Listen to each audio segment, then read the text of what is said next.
Today we're going to be going over one of the most important and fundamental aspects of dice making, and that is the supplies that you use. We're going to be going from a white girl at Starbucks level of basic all the way up to an expert level as I show you what I use.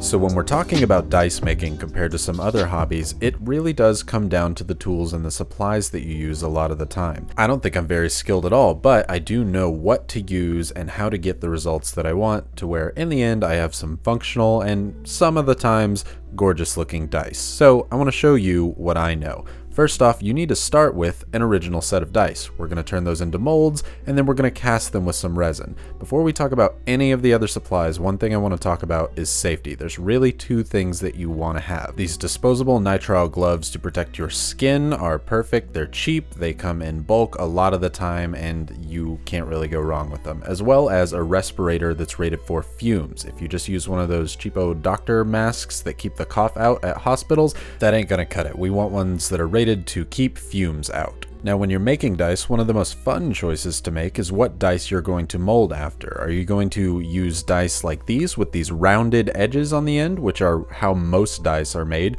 or are you going to use sharp edge dice like these? I will admit that there are some legal things that you want to worry about. If you're just making some stuff for yourself at home, you probably don't have to worry about it, but if you're selling dice, like these game science ones, I know if you mold dice out of these and try and sell them, you're going to get your pantsuit off, right? So you want to make sure that if you're going to sell dice, you either make your own custom set or it's perfectly legal. That being said, there are other options as well. You can make your own molds like I've done here on this set on the left, or there are some places that sell pre-made molds like these Sophie and Toffee models. The ones that you make yourself are going to be far cheaper than the ones that are already made. You can buy the ones that are already made and they're easier to go about using because all the hard work is kind of done for you, but it's going to cost as much as all the other supplies combined. So let's look at making our own molds, because that's probably what you came here to do. 99% of the time, you're going to use silicone for your mold making material. It's durable and you can make tons of dice out of it. There are a couple different styles. This is an example of an open face mold if you don't use the top of it, and it leaves one side open, which the downside to that is you have to add your own number later. I like to use sprue molds like I'm showing here. They leave a little nib on the end of your dice that you cut off, and then you've got a perfectly usable dice. I find them to be the most easy to use. But then there are squish molds, which I don't have one to show, but it's essentially like the open face ones, except you put a cap on them to make sure you don't lose that final side.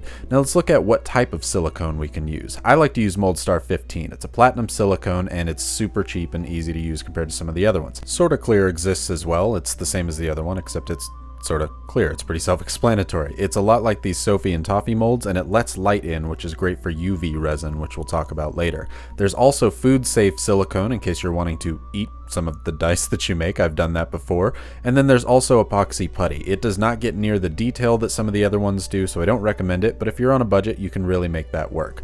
Now, I use Moldstar 15 mostly because you can get more of it for less money, but Sorta Clear 12 is probably your best bet. You can see inside, and it just makes doing the whole process a lot easier. We're going to experiment with that more on my channel later. One thing to consider is the vessel that you're going to make your molds out of. I like to use Dixie cups because they waste less silicone, and I can rip them right off without feeling bad because Dixie cups are really darn cheap and disposable. Whatever you mix it in, know that you may have to break it to get it out if you're not careful. Now that we've talked about silicone and how to turn your dice into molded sets, let's talk about resin. One thing that we should mention before going any further, if you've got dice, you've got silicone, and got resin, you're pretty much good to go. You can make yourself a perfectly usable set of dice. Everything else is optional. Now, I like to use Art and Glow. You can get the most bang for your buck out of it because you can get large amounts of it for cheaper than other resins. It resists yellowing, it's no VOCs, not flammable, it comes out clear. All in all, it's the best bang for your buck as far as I can find on Amazon. There are other ones that are higher quality, but it just works. There are other resin types like UV resin that really work well with those Sorta Clear molds because you can shine in a UV light like this little flashlight in there and it will cure the resin rather than having to wait for it to cure on its own. This can cure in more minutes rather than hours or sometimes days depending on the resin, but there are other options for that if you'd like. These amazing cast resins cure extremely quickly, but they come out opaque. Quick curing resins will pretty much never come out clear. With all these resins, you have to check the safety data sheet to make sure it's an acceptable level of safety risk for you to want to work with this resin. You have to make this decision for yourself. I can't make it for you. Now for measuring and mixing your resin, I like to use these little cups that have milliliters on the bottom. It takes about 40 milliliters to make a set of dice, and so I found that to be useful. But recently I've been turned on to these silicone measuring cups, which are fantastic. They still show milliliters on the side, though it's hard to see on the camera, and you can reuse them over and over because resin won't stick to the silicone. So after you're done mixing it up, you've already got your cup ready for the next batch after it cures. So that's all well and good, but you're going to get a clear set of dice out of that. And what if you want a two-tone dice like this, or even just one that has some color in it? You need to figure out what type of dye you want to use. There are Pearl X pigments, which are like mica powders, which are great for dyeing your dice, which dye your dye, I guess works funny. But there's also resin dyes like this, which are designed to work with resin and give you perfect colors.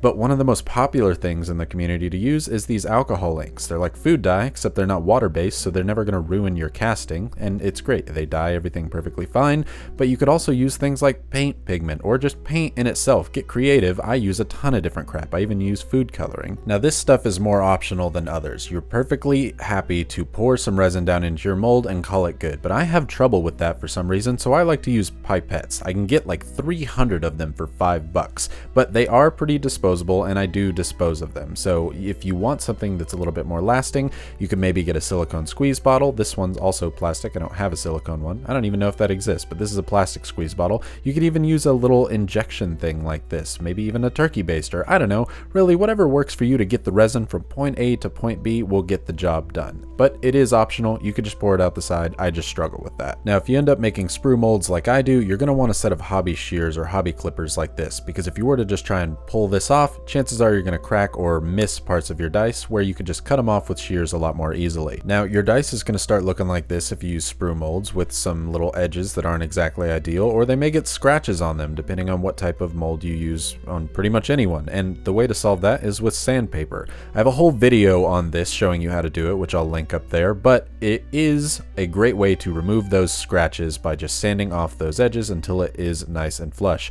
I also use micro mesh to go up to 12,000 grit, which is kind of like sandpaper, except it's so fine a grit it will look like glass when you're done with it. And to further accentuate that glass look, I like shiny glass, so I like to put Plastex or Plastics, I'm not really sure how you say it, but anyway, it's just an acrylic shine that makes it look super duper shiny. Now you've got your full set of dice, but you can't read them because you haven't colored the numbers in yet, dang it. If you want to be able to read some of them, you're probably going to have to ink in the numbers, and you can do that with any type of paint really that you want. You can use 50-cent Walmart paint like this stuff here, or you can use professional looking hobby paint like Citadel paints or Army Painter.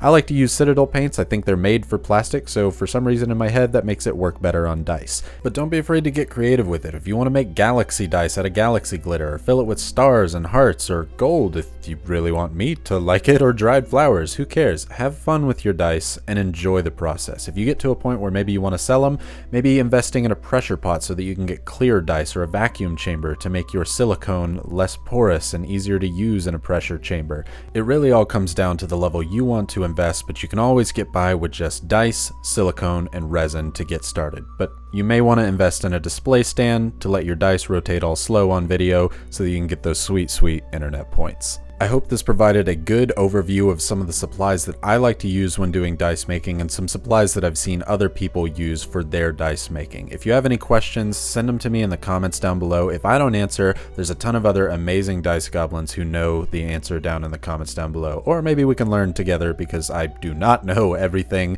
but I'm always willing to learn and try and find it out for you. Going over the basics like this is going to turn into a series where next we're going to go over making a mold from scratch. So if there's anything you want to see in that, or any other basics videos you might want to see in the future, let me know in the comments down below. That's where this video came from, and I hope that you do find it helpful. Thank you for watching. Please subscribe if you might want to see some more content like this and dice making in general. I try and do a lot of it, and I try and do one video a week. So if you want to check them out, please do. I hope that you enjoyed yourself, and I hope that you have a fantastic day.